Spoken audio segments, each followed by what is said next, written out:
Meet పెట్టి పక్కన MP Avinash Reddy గారు నిలబెట్టుకొని వివేకానంద రెడ్డి గారి హత్య జరిగితే సాక్ష్యాలు తుడిచేస్తుంటే అవినాష్ రెడ్డి గారు అమాయకంగా నిలబడుకొని చూశారట.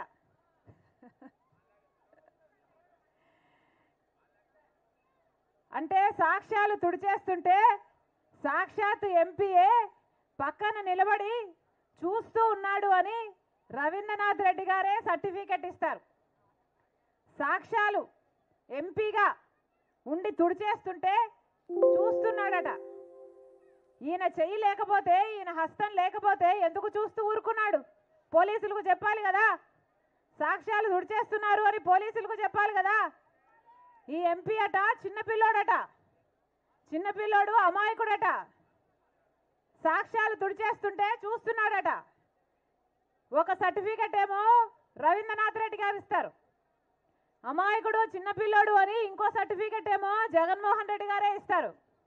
వీళ్ళ అమాయకుల తల్లి కడప స్టీల్ ఫ్యాక్టరీ కోసము ఎంపీగా 2 సార్లు ఓట్లేశారే, ఒక్కసారైనా కొట్లాడా అవినాష్ రెడ్డి? కడప స్టీల్ ఫ్యాక్టరీ వచ్చిందా? రాజశేఖర రెడ్డి గారు ఉండుంటే ఈ పాటికి పూర్తయిపోయేది, 1,00,000 ఉద్యోగాలు వచ్చాయి. ఎంపీ అవినాష్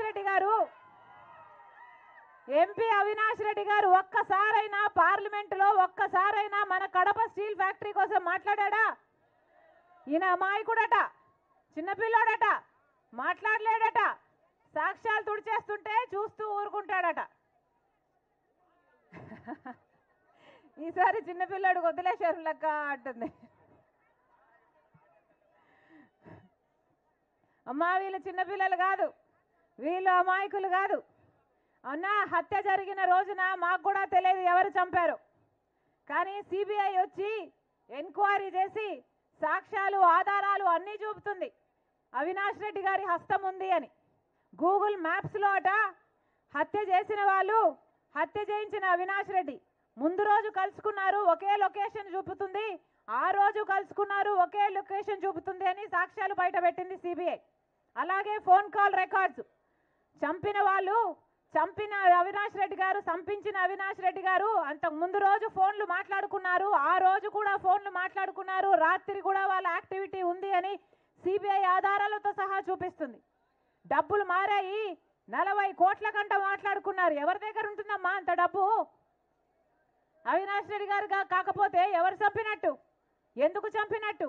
5 కోట్లు డబ్బు కూడా తీసుకున్నారు అని సిబిఐ ఆధారాలు చూపుతుంది. ఇన్ని సాక్ష్యాలు ఆధారాలు ఉండి కూడా 5 సంవత్సరాలుగా ఇప్పటి వరకు ఒక్క చెయ్యి కూడా పడలేదు అవినాష్ రెడ్డి గారి మీద. ఎందుకంటే సాక్షాత్ ముఖ్యమంత్రి జగన్మోహన్ రెడ్డి గారే అధికారాన్ని అడ్డేసి మరీ కాపాడుతున్నారు కాబట్టి. సిబిఐ కర్నూలు వరకు వెళ్ళింది అవినాష్ రెడ్డిని అరెస్ట్ చేయాలి అని. 3 రోజుల పాటు భయభ్రాంతులకు గురి చేశారు. పోలీసుల్ని, మూకల్ని అందరినీ పెట్టి అవినాష్ని 3 రోజుల పాటు లా అండ్ ఆర్డర్ ప్రాబ్లం సృష్టించి సిబిఐని ఉట్టి చేతులు పంపించేశారు. మరి అధికారం ఇచ్చింది దేనికమ్మా? ఇలాంటి హంతకులను కాపాడడానికా? దేనికిచ్చారు అధికారం? ఈ రోజుటి వరకు జగన్మోహన్ రెడ్డి గారు సమాధానం చెప్పలేదు. గొడ్డలి వేట్లతో 7 సార్లు నరుకుతే వివేకానంద రెడ్డి గారి ఎముకలు బయటకు వచ్చాయి, ఆయన మెదడు బయటకు వచ్చిందట, ఇల్లంతా రక్తం అయిపోయిందట. అయినా కానీ ఆ రోజు సాక్షి టీవీలో మాత్రం హార్ట్ అటాక్ అని చెప్పారు. హార్ట్ అటాక్ నడిపేది ఎవరమ్మా? జగన్మోహన్ రెడ్డి గారి భార్య. మరి ఎందుకు అలా చెప్పారు అని ఈ రోజుటి వరకు జగన్మోహన్ రెడ్డి గారు ప్రజలకు సమాధానం చెప్పారా? చెప్పలేదు. హత్య జరిగిన రోజు సిబిఐ ఎంక్వైరీ కావాలి అని జగన్మోహన్ రెడ్డి గారు అడిగారు. తర్వాత ఆయన ముఖ్యమంత్రి అయ్యాక సిబిఐ ఎంక్వైరీ అవసరం లేదు, సిబిఐ ఎంక్వైరీ వేస్తే అవినాష్ రెడ్డి బీజేపీ పార్టీకి పోతాడు అని సునీతమ్మకు చెప్పాడు జగన్మోహన్ రెడ్డి గారు. ఇది న్యాయమేనా? అమ్మా, ఇదే రాజశేఖర రెడ్డి బిడ్డ, ఇదే జగన్మోహన్ రెడ్డి గారి కోసం 3200 కిలోమీటర్లు పాదయాత్ర చేసింది ఆయన జైల్లో ఉంటే, ఆయనను, ఆయన పార్టీని నిలబెట్టడం కోసం.